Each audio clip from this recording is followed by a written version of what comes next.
बिस्मिल्लाहिर्रहमानिर्रहीम। अस्सलाम वालेकुम। आज हम स्टार्ट करेंगे लेक्चर नंबर 9 जो कि यूनिट नंबर 2 का स्ट्रक्चर ऑफ एटम्स। आपको पता है कि मैटर का जो स्मॉलेस्ट पार्टिकल है, यूनिट है, वो होता है एटम। ठीक है, तो एटम के बारे में पढ़ना केमिस्ट्री में बहुत ज़्यादा ज़रूरी है कि उसकी नेचर कैसी है, वो कैसे पाया जाता है। आपको पता है कि एटम जो है वो बिल्डिंग ब्लॉक है मैटर का। ठीक है, तो इसलिए एटम के बारे में पढ़ना और उसके बारे में जानना, इंफॉर्मेशन कलेक्ट करना केमिस्ट्री में बहुत ज़्यादा ज़रूरी हो जाता है। जो पहले का कॉन्सेप्ट था जो कि डेमोक्रिटस ने दिया था, उसके अकॉर्डिंग ये था कि एटम ही वो स्मॉलेस्ट पार्टिकल है मैटर का और उसकी यूनिट है जो कि इनडिविजिबल है, जो कि डिवाइड नहीं हो सकता और वो मज़ीद पार्टिकल्स में नहीं ब्रेक किया जा सकता। ठीक है, ये कब की बात है? ये 400 बिफोर सेंचुरी की बात है। ठीक है, लेकिन जैसे जैसे वक्त गुजरता गया, साइंस की एडवांसमेंट होती गई, तब इस कॉन्सेप्ट का कोई वजूद नहीं रहा। क्यों? क्योंकि तब पता चला कि एटम जो है वो मज़ीद डिविजिबल है सब एटॉमिक पार्टिकल्स में। उसमें मज़ीद और छोटे छोटे पार्टिकल्स होते हैं जो कि सब एटॉमिक पार्टिकल्स कहलाते हैं, और उन सब एटॉमिक पार्टिकल्स में जो मेन सब एटॉमिक पार्टिकल्स होते हैं वो होते हैं इलेक्ट्रॉन्स, प्रोटॉन्स और न्यूट्रॉन्स।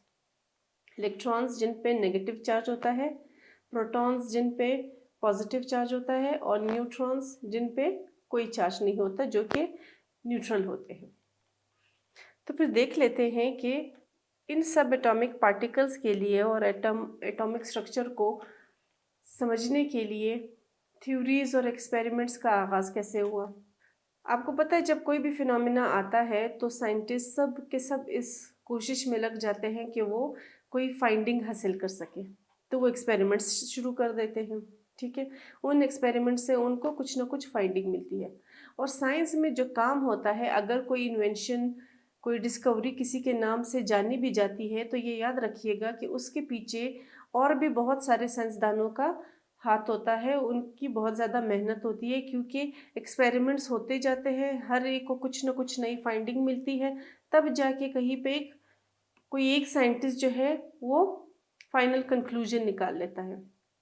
तो इसलिए साइंस में हर साइंसदान का, चाहे अगर उनके रिज़ल्ट नेगेटिव भी आए हो, उनके रिज़ल्ट उनकी मर्ज़ी के ना आए हो, तब भी उनका काम बहुत ज़रूरी होता है, क्योंकि उनसे एक और नई फाइंडिंग उनको मिल जाती है। तो साइंटिस्ट काम करते गए। ठीक है, वो कोशिश करते थे एटॉमिक स्ट्रक्चर को जानने की, लेकिन जो इम्पॉर्टेंट सक्सेस है, यानी जो एक ब्रेक थ्रू होता है, वो कब हुआ? वो 18th सेंचुरी के मिड में हुआ। 18th सेंचुरी के मिड में जब कैथोड रे जो है, कैथोड रे ट्यूब बनाई गई विलियम क्रुक ने। लेकिन जो इम्पोर्टेंट सक्सेस है वो कब हुई? वो 18th सेंचुरी के मिड में हुई। कब? जब रदरफोर्ड ने discharge ray tube, cathode ray tube बना ली। ठीक है, तो हम देखते हैं कि रदरफोर्ड ने जो ट्यूब बनाई वो ट्यूब कैसी दिखती थी। वो ट्यूब कुछ ऐसी दिखती। आप देखो, तो रदरफोर्ड ने एक कैथोड रे ट्यूब बनाई थी। हम देख लेते हैं कि वो ट्यूब कैसी दिखती थी। यहाँ पे आपको ट्यूब नज़र आ रही है। अब इस ट्यूब में आप देखो कि ये जो ट्यूबलाइट जैसा स्ट्रक्चर है, ये हमारे पास है एक ग्लास ट्यूब। ठीक है, ये किसकी बनी हुई है? ग्लास की बनी हुई है। इस ट्यूब को हम कैथोड रे ट्यूब भी कहते हैं, हम ग्लास डिस्चार्ज ट्यूब भी कहते हैं, और हम क्रुक्स ट्यूब भी कहते हैं। ग्लास ट्यूब हम इसलिए कहते हैं कि ये ग्लास की बनी हुई है। ठीक है, डिस्चार्ज ट्यूब हम इसलिए कहते हैं क्योंकि इसमें हमने कैथोड रेज का डिस्चार्ज करवाना है। क्रुक्स ट्यूब हम इसलिए कहते हैं क्योंकि विलियम क्रुक्स ने ये बनाई हुई थी। तो विलियम क्रुक ने जो डिस्चार्ज ट्यूब बनाई थी, हम उसका स्ट्रक्चर देख लेते हैं। ये हमारे पास विलियम क्रुक की डिस्चार्ज ट्यूब है। इस डिस्चार्ज ट्यूब में क्या क्या चीज़ें हैं वो देखते हैं। सेटअप क्या है उसका कि एक ट्यूब है हमारे पास जो कि बनी हुई है ग्लास की, ठीक है। तो इसलिए हम इसको ग्लास डिस्चार्ज ट्यूब कहते हैं। किसने बनाई है ये? विलियम क्रुक ने बनाई है, तो इसलिए हम इसको क्रुक्स ट्यूब भी कहते हैं। और हम इसे क्या कहते हैं? कैथोड रे ट्यूब भी कहते हैं, ठीक है। कैथोड रे ट्यूब भी कहा जाता है इसको। ये जो पूरा सेटअप है इसे कहा जाता है। और ये जो ट्यूब है ये ग्लास की बनी हुई आपको नजर आ रही है, ये ट्यूबलाइट लाइक स्ट्रक्चर है, ठीक है। अब इस ट्यूब में ये जो आपको नजर आ रहे हैं, ठीक है, ये जो पार्ट आपको नजर आ रहा है ये पार्ट मेटल्स का बना होता है, ठीक है। ये मेटल डिस्क होते हैं, मेटल इलेक्ट्रोड्स होते हैं ये, ठीक। और इसी तरह से यहाँ पे ये भी मेटल का बना हुआ है। तो ये जो दोनों स्ट्रक्चर्स इसके एंड पर है ये दोनों मेटल के स्ट्रक्चर्स हैं, ये मेटल के बने हुए हैं और इनको हम कहते हैं इलेक्ट्रोड्स, ठीक है।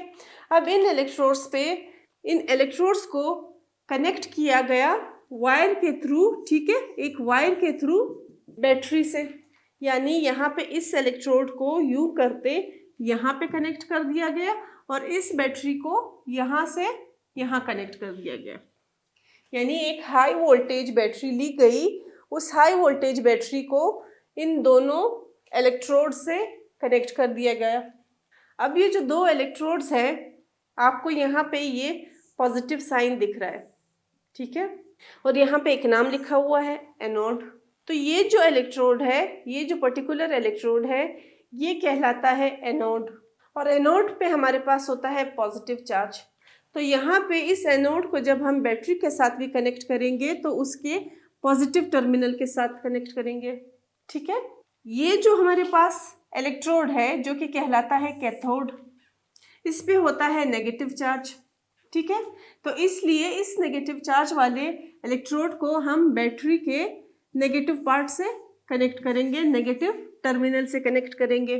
तो इस सेटअप में क्या क्या चीज़ें हैं? एक ग्लास ट्यूब है, दो मेटेलिक इलेक्ट्रोड्स हैं जो कि कहलाते हैं एनोड और कैथोड, और एनोड पे प्लस साइन होता है और कैथोड पे नेगेटिव साइन होता है। फिर उस ग्लास ट्यूब को कनेक्ट किया जाता है एक बैटरी के साथ। अब ये बैटरी कोई सेल या कोई आम बैटरी नहीं है, ये बहुत ही ज़्यादा हाई वोल्टेज वाली बैटरी है, ठीक है, ये चीज़ याद रखिएगा। अच्छा जी, यहाँ पे एक और चीज़ आपको नज़र आ रही है, ये जो सक्शन पार्ट है ये क्या है? ये एक वैक्यूम पंप है, ठीक है जी, ये एक वैक्यूम पंप है। इस वैक्यूम पंप के थ्रू हम क्या करेंगे कि जो ट्यूब है उसको वक्फे वक्फे से इवैक्यूएट करेंगे, यानी यहाँ पे जो भी पार्टिकल्स होंगे वो साइंटिस्ट की ज़रूरत के मुताबिक इस वैक्यूम ट्यूब के ज़रिए वक्फे वक्फे से उनको इवैक्यूएट किया जाएगा, यानी उनको निकाला जाएगा, ठीक है जी। तो ये सेटअप आपको समझ आ गया। 4 चीज़ें हैं इस सेटअप में, ग्लास ट्यूब, 2 मेटेलिक इलेक्ट्रोड्स जो कि है एनोड और कैथोड, एक हाई वोल्टेज बैटरी और एक वैक्यूम पंप। इस सेटअप को कहते हैं कैथोड रे ट्यूब सेटअप, ठीक है। और ये सेटअप किसने बनाया था? ये विलियम क्रुक ने बनाया था। अब हम देखते हैं कि इस सेटअप के थ्रू जो सब एटॉमिक पार्टिकल्स की हमने पीछे बात की कि इलेक्ट्रॉन्स भी होते हैं, प्रोटॉन्स भी होते हैं, न्यूट्रॉन्स भी होते हैं, तो इस सेटअप का बारे में हम पढ़ क्यों रहे हैं? क्योंकि इसी सेटअप के थ्रू इन सब एटॉमिक पार्टिकल्स की डिस्कवरी हुई थी। तो सबसे पहली डिस्कवरी जो हुई थी वो याद रखिएगा इलेक्ट्रॉन्स की हुई थी। सबसे पहली फाइंडिंग इलेक्ट्रॉन्स की हुई थी। तो हम देखते हैं कि इलेक्ट्रॉन्स कैसे डिस्कवर हुए थे। 1850 में, ठीक है, 1850 में बहुत सारे साइंटिस्ट ने, जिनमें से फैराडे जो है वो एक फेमस नाम है, वो भी उनमें शामिल थे, उन्होंने स्टडी किया इलेक्ट्रिकली डिस्चार्ज पार्टिकल्स को। 1850 में, मिड ऑफ 1850s जो था उसमें बहुत सारे साइंटिस्ट जो है काम कर रहे थे, इंक्लूडिंग फैराडे, जो कि काम कर रहे थे इलेक्ट्रिकल डिस्चार्ज पे, जो कि वो इक्वेटेड ट्यूब्स में पढ़ रहे थे। उस ट्यूब को क्या कहा गया? कैथोड रे डिस्चार्ज ट्यूब कहा गया। लेकिन जो इलेक्ट्रॉन्स है उनकी डिस्कवरी किसने की थी? वो जे थॉमसन ने की थी 1897 में। और इन इलेक्ट्रॉन्स को नाम किसने दिया था? जे स्टोनी ने दिया था। डिस्कवरी जे थॉमसन ने की थी उसके एक्सपेरिमेंट के थ्रू, जो कि अभी हम डिस्कस करेंगे, और नाम जो है वो जे स्टोनी ने दिया था। यहाँ पे भी वही चीज़ बताई हुई है कि एक कैथोड रे ट्यूब जो है वो एक ग्लास का बना हुआ है, जो कि 2 पीसेस ऑफ मेटल जिसमें कनेक्ट किए गए हैं, उनको इलेक्ट्रोड्स कहा जाता है और उनको वहाँ पे सील कर दिया जाता है। अब आप यहाँ पे वापस देखोगे कि एक कैथोड रे ट्यूब है जिसमें 2 मेटल्स हैं, 2 मेटेलिक पीसेस हैं और उनको सील कर दिया जाता है। यहाँ पे आप देखो कि ये जो मेटल्स है, आपको ये ट्यूब नज़र आ रही है कि ये ट्यूब जो है ये बंद है, ठीक है। हमने पीछे इस सारे स्ट्रक्चर के बारे में बात की, तो अब हम जब बात करते हैं कि ये मेटल्स जो है वो इसके अंदर है, तो इसका मतलब कोई ओपनिंग होगी जिसके थ्रू इन मेटल्स को अंदर इंसर्ट किया गया होगा, ठीक है। कोई ओपनिंग है जिसके अंदर इन मेटल्स को एक साइड से और दूसरे साइड से इंसर्ट कर दिया गया। अब जब इन मेटल्स को इंसर्ट कर दिया गया तो इसको ओपन तो नहीं रखा जा सकता था। क्यों? क्योंकि बाहर से एयर आनी थी। तो इसलिए ये जो ओपनिंग्स हैं, इन ओपनिंग्स को सील कर दिया गया। जब पहले इलेक्ट्रोड्स इंसर्ट किए गए उसके बाद इन ओपनिंग्स को सील कर दिया गया। अच्छा जी, फिर हम कहते हैं कि जो इलेक्ट्रिकल डिस्चार्ज है गैसेस के थ्रू सिर्फ तभी ऑब्जर्व किया जा सकता है जब हमारे पास प्रेशर कम हो और वोल्टेज बहुत ज़्यादा हो। यानी ये याद रखिएगा कि ऑर्डिनरी टेम्परेचर पे, ऑर्डिनरी प्रेशर पे जो गैसेस होते हैं वो नॉन कंडक्टर्स होते हैं, वो नॉन कंडक्टर्स ऑफ करंट होते हैं, यानी वो करंट पास नहीं करते। तो उनको कंडक्टर्स बनाने के लिए क्या किया जाता है कि प्रेशर को लो कर दिया जाता है और वोल्टेज जो है वो बहुत ही ज़्यादा हाई कर दी जाती है, लाइक अराउंड 10,000 वोल्ट के करीब कर दी जाती है, तब जाके वो जो गैसेस है वो कंडक्शन कर देते हैं, ठीक है। तो यहाँ पे क्या बात बताई कि जो इलेक्ट्रिकल डिस्चार्ज है गैसेस के थ्रू वो सिर्फ तभी पॉसिबल होगा जब उसका प्रेशर बहुत ज़्यादा कम रखा जाएगा और वोल्टेज जो है वो बहुत ही ज़्यादा हाई रखी जाएगी। यही वजह है कि जब जे थॉमसन ने एक्सपेरिमेंट स्टार्ट किया तो स्टार्ट में उन्होंने प्रेशर कितना रखा? 0.1 mmHg, ठीक है, जो कि हमारे पास है यूनिट है प्रेशर का। तो उन्होंने इतना प्रेशर रखा। अब इस प्रेशर पे और ऑर्डिनरी वोल्टेज पे उन्होंने क्या ऑब्जर्व किया कि कोई भी कंडक्शन नहीं हुई, कि ये जो सेटअप था इस सेटअप में कोई भी चेंज नहीं आया। क्यों? क्योंकि उन्होंने प्रेशर रिक्वायर्ड जो क्वांटिटी थी, जितना उन्होंने कम रखना था वो नहीं रखा। वोल्टेज ऑर्डिनरी वोल्टेज था, तो कुछ भी नहीं मिला उनको। फिर उन्होंने क्या किया कि प्रेशर को रिड्यूस कर दिया 0.0001 mmHg पर, या जिसको हम कहते हैं 0.1 टॉर पे। जब उन्होंने प्रेशर इतना रिड्यूस कर दिया तब उन्होंने क्या किया कि इसी अपरेटस को हाई वोल्टेज प्रोवाइड कर दी। हाई वोल्टेज अराउंड 10,000 वोल्ट्स कहा जाता है, ठीक है, कि इतने के करीब इन्होंने वोल्टेज प्रोवाइड कर दी थी। जब ये वोल्टेज इन्होंने प्रोवाइड की तो उन्होंने क्या देखा कि कैथोड की तरफ से, यहाँ कैथोड की तरफ से हमारे पास कुछ पार्टिकल्स आ रहे, एक बीम ऑफ पार्टिकल्स आ रही है, ठीक है जी, कि कैथोड की तरफ से कुछ पार्टिकल्स मूव कर रहे हैं और वो पार्टिकल्स कैथोड से आ रहे हैं एनोड की तरफ। कैथोड का जो इलेक्ट्रोड है वहां से अराइज हो रहे हैं और आ रहे हैं एनोड की तरफ। तो उन पार्टिकल्स को नाम दिया गया फिर बाद में कैथोड रे पार्टिकल्स, ठीक है जी। क्या कह रहे हैं हम कि जे थॉमसन ने जब ये एक्सपेरिमेंट किया, उसने जब ये सारा सेटअप सेट कर लिया, पहले तो उन्होंने प्रेशर रखा 0.1, ठीक है, 0.1 mmHg रखा। कुछ भी नहीं हुआ इस पूरे सेटअप में, कोई कंडक्शन नहीं हुई। फिर उन्होंने क्या किया कि इस प्रेशर को रिड्यूस कर दिया 0.0001 mm Hg के बराबर कर दिया। अब क्या हुआ, और हाई वोल्टेज जो है वो भी हाई कर दी, कितनी, तकरीबन 10,000 वोल्ट्स के करीब। अब इस प्रेशर और इस वोल्टेज पे उन्होंने क्या देखा कि कैथोड जो मेटेलिक प्लेट है, जो कैथोड इलेक्ट्रोड है, वहां से एक बीम आ रही है, ठीक है, वहां से कुछ आ रहा है। क्या आ रहा है? कुछ पार्टिकल्स आ रहे हैं, और वो पार्टिकल्स कैथोड से अराइज होते हुए कहाँ मूव कर रहे हैं? एनोड की तरफ मूव कर रहे हैं। तो उन्होंने ये कहा कि ये जो पार्टिकल्स हैं इनको हम कह देते हैं कैथोड रेज। क्यों? क्योंकि वो कैथोड से अराइज हो रही है। ठीक है जी, यहाँ तक क्लियर हो गया? तो यहाँ तक तो उन्होंने बात कर दी कि ये जो रेज है जो कि कैथोड से निकल रही है और जा रही है एनोड के पास, ये रेज कहलाती है कैथोड रे पार्टिकल्स। फिर उन्होंने कहा कि जो प्रेशर है वो गैसेस का एडजस्ट किया जा सकता है वैक्यूम पंप के थ्रू। हमने पीछे यही कहा था ना कि जो सेटअप है उसमें जो वैक्यूम पंप है वो हमें किस लिए वहाँ पे है?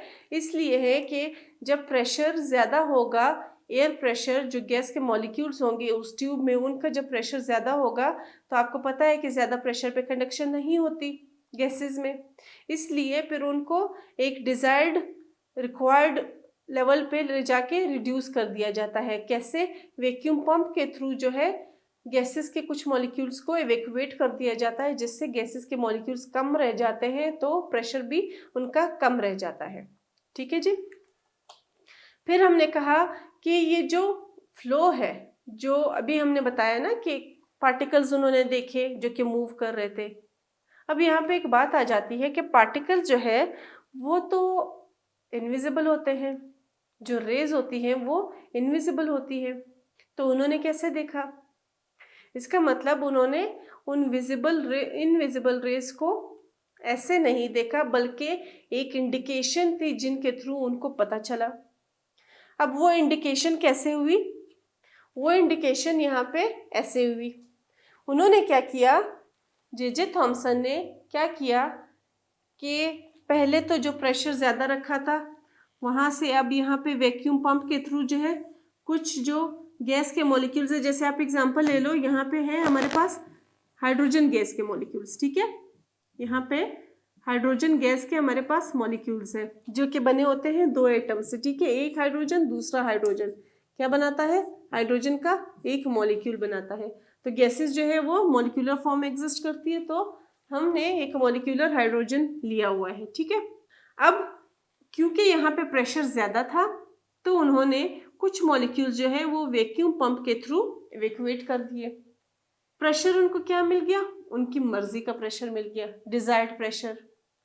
अब उन्होंने ये कहा कि ये जो पार्टिकल्स, ये जो रेज हैं, यहाँ से मूव कर रही है, लेकिन फिर हमें पता है ये चीज़ कि जो रेज होती है वो होती है इनविजिबल।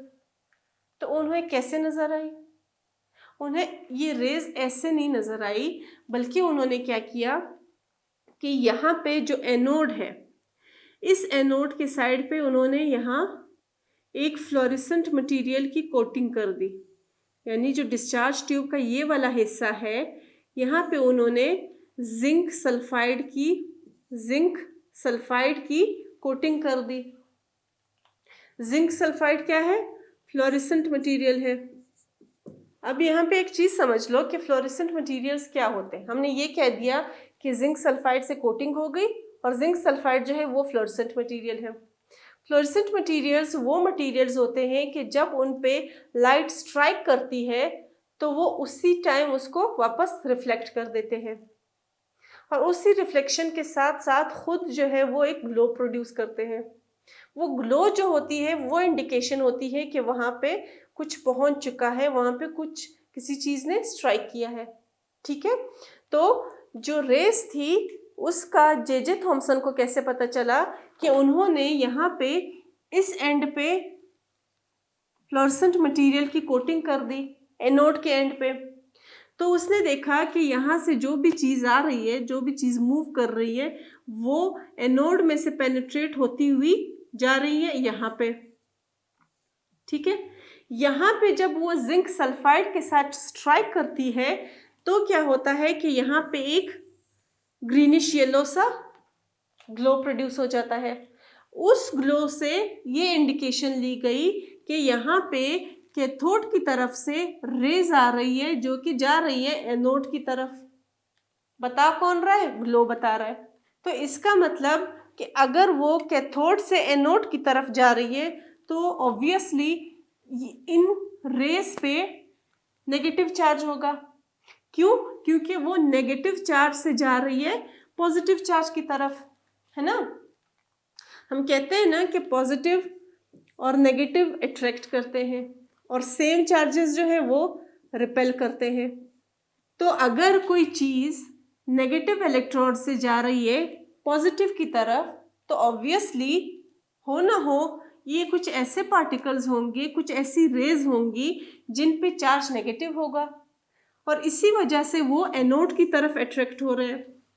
और जब वो एनोड को पेनिट्रेट करके इस मटेरियल तक पहुंचते हैं तो वो मटेरियल ग्लो प्रोड्यूस करता है जो कि हमें उनकी प्रेजेंस बता देता है कि हाँ यहाँ पे नेगेटिव चार्जेस वाले रेज पहुंच चुकी है।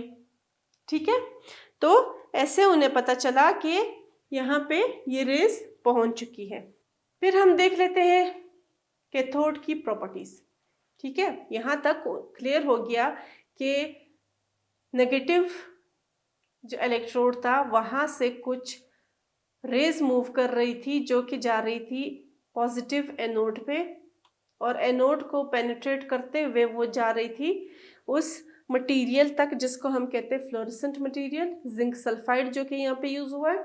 और वो जिंक सल्फाइड जो है वो एक ग्लो के थ्रू ये बता देता है कि हाँ जी यहाँ पे नेगेटिव चार्जेस वाली रेज पहुंच चुकी है। तो ऐसे जे थॉमसन को पता चला कि ये जो रेज है ये कैथोड रेज है।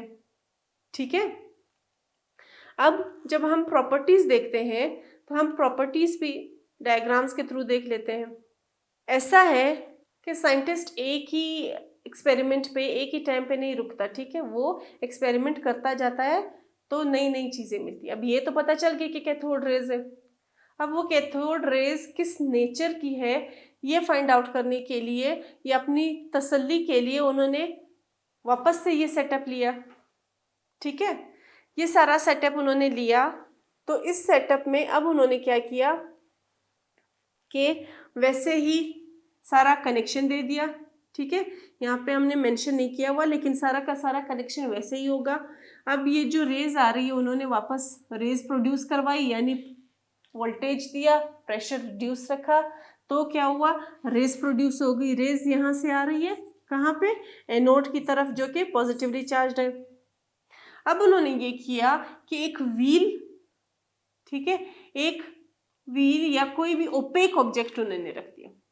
यहाँ पे उन्होंने एक ओपेक ऑब्जेक्ट रख दिया। ये जो ओपेक ऑब्जेक्ट जब उन्होंने रखा तो क्या हुआ कि यहाँ पीछे एनोड की तरफ एक शेडो बन गया। ये क्या है, उस ओपेक ऑब्जेक्ट ने अपना शेडो कास्ट कर दिया है। तो आपको पता है, लेट्स सपोज आप खड़े हो, अब मेरे पीछे जो शेडो आएगी इसका मतलब लाइट कहाँ से पड़ रही है, मेरे सामने से पड़ रही है। तो मैंने उस लाइट को ब्लॉक किया हुआ है जिसकी वजह से पीछे शेडो बन रहा है। अगर लाइट यहाँ से आएगी तो मेरा शेडो लेफ्ट पे बनेगा, अगर लाइट पीछे से आएगी तो शेडो आगे बनेगा। तो इसका मतलब कि जहाँ से रेज आ रही थी उनके पीछे जो है शेडो बनना था। तो जब उन्होंने ये इंसर्ट किया ये ओपेक ऑब्जेक्ट तो उन्होंने देखा कि शेडो जो है वो एनोड की तरफ बना। इसका मतलब जो भी रेज आ रही है वो एनोड से कैथोड की तरफ तो नहीं आ रही। अगर एनोड से कैथोड की तरफ आ रही होती तो ये शेडो बनना चाहिए था उधर, लेकिन क्योंकि रेज कैथोड से आ रही है एनोड की तरफ और बीच में इस ओपेक ऑब्जेक्ट ने इन रेज को ब्लॉक किया तो शेडो बना एनोड की तरफ। तो इस चीज़ ने क्या बताया कि ये जो कैथोड रेज है ये ट्रेवल करती है स्ट्रेट लाइन में।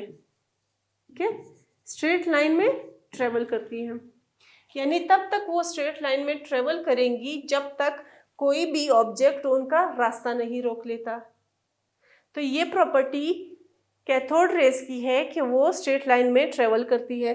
और ये प्रॉपर्टी कैसे पता चली कि उन्होंने एक ओपेक ऑब्जेक्ट को इंसर्ट किया, उस ओपेक ऑब्जेक्ट ने अपना शेडो बना दिया, जिससे ये बात प्रूव हो गई कि कैथोड रेज जो है वो स्ट्रेट लाइन में ट्रेवल करते हैं। ठीक, उसके बाद क्या हुआ कि उन्होंने एक और चीज इंसर्ट कर दी, एक प्रॉपर्टी पता चल गई। अब उन्होंने क्या किया, एक और उन्होंने कहा एक्सपेरिमेंट कर लेते हैं कि यहाँ पे हम एक फ्लाई व्हील, एक व्हील जो है वो इंसर्ट कर देते हैं। ठीक है, तो उन्होंने क्या किया कि यहाँ पे एक व्हील इंसर्ट कर दिया। अब अगेन कैथोड रेज कहाँ प्रोड्यूस हो रही थी, कैथोड पे प्रोड्यूस हो रही थी। जा कहाँ रही थी, एनोड की तरफ जा रही थी। व्हील कहाँ प्रोड्यूस किया, उनके रास्ते में प्रोड्यूस कर दिया। ठीक है, यानी व्हील की प्लेसमेंट कहाँ पे थी, बीच में कर दी। तो जब कैथोड रेज यहाँ से यहाँ आ रहे थे तो रास्ते में उनको व्हील मिला। अब कैथोड रेज पे एक चार्ज है, नेगेटिव चार्ज, तो उस चार्ज की वजह से और उस एनर्जी की वजह से, क्योंकि हाई वोल्टेज हमने प्रोवाइड किया हुआ है, उस एनर्जी की वजह से क्या करते हैं कि ये जो व्हील है ये मूव होने लगा इस डायरेक्शन में। ठीक है, ये यू मूव होने लगा। तो इससे क्या पता चला कि ये जो कैथोड रेज है इनके पास काइनेटिक एनर्जी मौजूद है ना। व्हील क्यों मूव करेगा, मूवमेंट से जो एनर्जी रिलेटेड होती है उसको हम क्या कहते हैं, काइनेटिक एनर्जी कहते हैं। तो अगर ये रेज इस व्हील को मूव करवा रही है, इसको एक मैकेनिकल फंक्शन दे रही है। ठीक है, यहाँ पे कौन सी मैकेनिकल इसमें टर्म आ जाती है, मैकेनिकल काम हो रहा है ना यहाँ पे, तो वो किसी वजह से हो रही होगी। वजह क्या होगी, वजह यही हो सकती है कि इन रेज के पास काइनेटिक एनर्जी मौजूद है। ठीक है जी, तो यहाँ पे एक और प्रॉपर्टी आ गई कि ये जो रेज है, इन रेज के पास जब कोई भी व्हील वगैरह रास्ते में रखा जाएगा तो वो उनको मूव करेंगी। क्यों मूव करेंगी, क्योंकि उनके पास काइनेटिक एनर्जी मौजूद है। फिर अब ये तो पता चल गया कि जो रेस थी वो स्ट्रेट लाइन में ट्रेवल कर रही थी। ठीक है, लेकिन ये ऑर्डिनरी कंडीशन की बात है। जब उन रेस को इलेक्ट्रिक और मैग्नेटिक फील्ड से गुजारा गया तब उसका क्या रिएक्शन था, उन्होंने कहा ये भी देख लेते हैं। ठीक है, तो जब रेस को उन्होंने इलेक्ट्रिक फील्ड दिया तब देखते हैं कि क्या देखा जे थॉमसन साहब ने। अगेन सारा का सारा सेटअप वैसे, अगेन 2 इलेक्ट्रोड्स, वैक्यूम पंप, ऊपर वोल्टेज वाली बैटरी जिसका वोल्टेज बहुत ज़्यादा हाई होगा। वैक्यूम पंप के थ्रू प्रेशर रिड्यूस कर दिया गया, किसका, जो गैस मॉलिक्यूल्स अंदर मौजूद थे। सही, तो अब क्या देखा उन्होंने, अब यहाँ पे तो ग्लो करवा दी थी उन्होंने। ठीक है, यहाँ पे तो जो ग्लोइंग मटेरियल था वो हो गया था फ्लोरेसेंट मटेरियल। अब उन्होंने क्या किया कि यहाँ पे और यहाँ पे इलेक्ट्रिक फील्ड इंट्रोड्यूस करा दी, यहाँ पे प्लेट्स रख दिए। ठीक है, एक प्लेट्स पे जो था नेगेटिव चार्ज था, दूसरे प्लेट्स पे हमारे पास पॉजिटिव चार्ज था। ठीक है, एक प्लेट्स पे नेगेटिव था, दूसरे पे पॉजिटिव था। तो जब इलेक्ट्रिक फील्ड इंट्रोड्यूस कराई गई तब क्या हुआ कि ये जो सारी रेज थी ये यहाँ सीधे आने के बजाय कहाँ डिफ्लेक्ट हो रही है, पॉजिटिव प्लेट की तरफ डिफ्लेक्ट हो रही है। अब ये क्या हो रहा है कि उन्होंने पहले स्टेप में बता दिया था कि ये कैथोड रेज है, ये नेगेटिवली चार्ज्ड है और ये पॉजिटिव की तरफ जा रही है। अब ये हर स्टेप जो है मजीद उस चीज़ को कंफर्म कर रहा है कि हर अलग अलग कंडीशन में उसकी क्या प्रॉपर्टी होगी। तो अगेन जब इलेक्ट्रिक फील्ड इसको इंट्रोड्यूस कराया जाता है तो तब क्या होता है कि तब भी ये जो नेगेटिवली चार्ज्ड कैथोड रेज है ये नेगेटिव प्लेट के बजाय डिफ्लेक्ट होती है पॉजिटिव प्लेट की तरफ, यानी जिधर पॉजिटिव प्लेट प्लेस किया गया है ये जो सारी कैथोड रेज है ये उस तरफ मुड़ जाती है। अगर ये पॉजिटिव होती तो ये क्या करती, नेगेटिव की तरफ मूव कर जाती, डिफ्लेक्ट हो जाती। लेकिन क्योंकि ये नेगेटिव है तो ये पॉजिटिव प्लेट की तरफ डिफ्लेक्ट कर जाती है। तो यहाँ पे उन्होंने क्या बोला कि जब भी हम इलेक्ट्रिक फील्ड इंट्रोड्यूस कराएंगे तो ये जो कैथोड रेज है ये डिफ्लेक्शन शो करेंगी। कहाँ शो करेंगी, पॉजिटिव प्लेट्स की तरफ शो करेंगी, तो जिससे मजीद इनकी प्रेजेंस कंफर्म हो गई कि ये कैथोड ही रेज है और इन पे नेगेटिव ही चार्ज है, और इनको जब भी पॉजिटिव चार्ज मिलेगा तो वो उसकी तरफ अट्रैक्ट होंगे, अगर पॉजिटिव प्लेट रखा जाएगा तो वो उसकी तरफ डिफ्लेक्ट होंगे। फिर उन्होंने देखा कि इलेक्ट्रिक फील्ड तो उन्होंने देख लिया, फिर उन्होंने मैग्नेटिक फील्ड पे देखा। तो मैग्नेटिक फील्ड पे भी क्या हुआ कि जब मैग्नेट यहाँ पे प्लेस कर दिया गया तो क्या हुआ, जो कैथोड रेज थी वो परपेंडिकुलर बेंट हो गई, किसके, मैग्नेटिक फील्ड के। तो इसका मतलब कैथोड रेज जो है वो लाइट की एक फॉर्म नहीं है, बल्कि वो जो है पार्टिकल्स है, वहाँ पे मैटर के पार्टिकल्स मौजूद है। तो इसलिए फिर इन कैथोड रेज को नाम दिया गया था इलेक्ट्रॉन्स का। ठीक है, कि इलेक्ट्रिक फील्ड पे भी उसकी ये एक्टिविटी होती है, उसका ये रिएक्शन होता है कि वो पॉजिटिव प्लेट्स की तरफ डिफ्लेक्ट हो जाती है, और जो मैग्नेटिक फील्ड है उस पे भी वो डिफ्लेक्शन शो कर देता है, परपेंडिकुलर डिफ्लेक्शन शो कर देता है। तो इसका मतलब ये उन दोनों इलेक्ट्रिक और मैग्नेटिक फील्ड पे कोई ना कोई रिएक्शन दिखाता है। अच्छा जी, अब हम ज़रा चलते हैं इन्हीं प्रॉपर्टीज़ की तरफ अगेन। हमने डायग्राम के थ्रू इन प्रॉपर्टीज़ को अच्छे से डिस्कस कर लिया। अब देखते हैं यहाँ पे कोई प्रॉपर्टी रह तो नहीं गई। तो पहली प्रॉपर्टी वो क्या कहते हैं कि cathode rays arise from cathode and moves towards anode. Done हो गया। कैथोड रेज से अराइज हो रही थी सारी रेज, कहाँ जा रही थी, एनोड की तरफ जा रही थी। फिर क्या कह रहे हैं कि वो जो रेज थी वो विजिबल नहीं थी, लेकिन उनका बिहेवियर जो था वो एक ग्लो के थ्रू पता चल रहा था। कौन सा ग्लो, जो कि जिंक सल्फाइड शो कर रहा था, जो कि एक फ्लोरेसेंट मटेरियल है, और उसको एनोड के बैक पे डिस्चार्ज ट्यूब पे लगा दी, कोट कर दिया गया था। फिर जब उन्होंने ओपेक ऑब्जेक्ट इंसर्ट किया तो उन्होंने शेडो कास्ट किया, जिससे कौन सी प्रॉपर्टी पता चली कि they travel in straight lines, और जब कोई ओपेक ऑब्जेक्ट रास्ते में आएगा तो शेडो कास्ट करेंगी। उसके बाद उन्होंने कहा कि ये जो सारी रेज है ये लाइट की स्पीड के इक्वल ट्रेवल करती है, और इनके पास होती है काइनेटिक एनर्जी। पीछे याद होगा व्हील वाला जो हिस्सा था कि जब व्हील इंट्रोड्यूस कराया था तो तब व्हील मूव कर गया था। ठीक है, जिस डायरेक्शन में कैथोड रेज जा रही थी उसी डायरेक्शन में व्हील भी मूव कर रहा था। तो क्या हुआ कि उनके पास काइनेटिक एनर्जी भी मौजूद है। फिर जब इलेक्ट्रिकल और मैग्नेटिक फील्ड जो है वो इंट्रोड्यूस कराई जाती है तब क्या शो करता है, डिफ्लेक्शन शो करता है दोनों केसेस में।